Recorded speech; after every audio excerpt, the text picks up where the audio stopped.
पुणे आणि पिंपरी चिंचवडमध्ये शुक्रवारी विषारी दारूमुळे 12हून अधिक जणांचा मृत्यू झाल्याची माहिती समोर आली।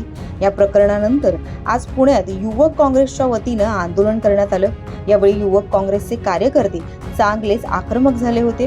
राज्य उत्पादन शुल्क कार्यालयाबाहेर युवक काँग्रेसच्या वतीनं टाळाबंद आंदोलन करण्यात आलं। या ठिकाणी पोलिसांचा मोठ्या प्रमाणात बंदोबस्तही लावण्यात आला होता।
धक्कादायक म्हणजे या आंदोलनादरम्यान राज्य उत्पादन शुल्क कार्यालयाच्या पत्र्यावर बिअरचे कॅन आणि बाटल्या आढळल्याचा आरोप युवक काँग्रेसच्या कार्यकर्त्यांनी केला आहे।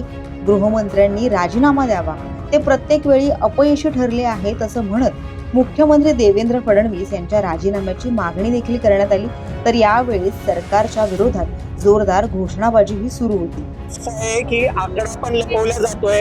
कधी ते म्हणतात 15 जण दगावलेत, कधी म्हणतात 19 जण दगावलेत। ज्यावेळेस माहिती घ्यायला गेलं तर ते आकडे लपवण्याचं काम करतायत। आज माहित पडलं की ज्याच्यावर गुन्हा दाखल केला त्यातला एक आरोपी हा पोलिसांच्या संरक्षणेमध्ये वारला। तो म्हणतात की त्यांना सुद्धा दारू पिली। आता दारू पिली का दारू पाजली हा खरा प्रश्न आहे। आणि त्याला मारण्याच्या मागचा हेतू नेमका काय आहे, कोणाला वाचवण्यासाठी त्याचा बळी दिला गेला हा महत्वाचा प्रश्न आहे।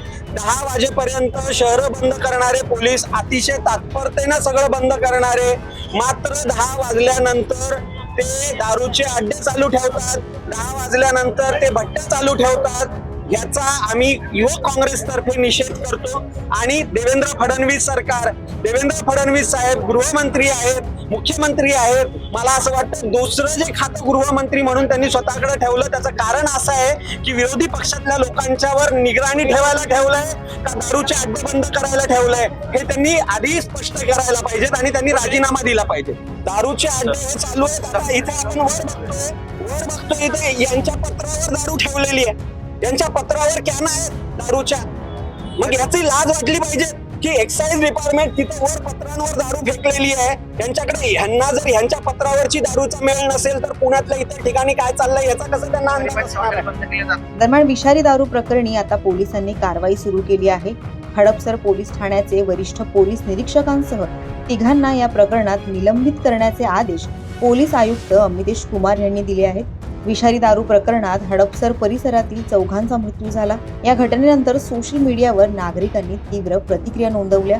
तसंच अवैध धंद्यांना पोलिसांनी पाठीशी घातलं असा आरोपही आता केला जातो। या घटनेची गंभीर दखल घेऊन पोलीस आयुक्त अमितेश कुमार यांनी शुक्रवारी रात्री हडपसर पोलीस ठाण्याचे वरिष्ठ पोलीस निरीक्षकांसह 3घांना निलंबित करण्याचे आदेश दिले।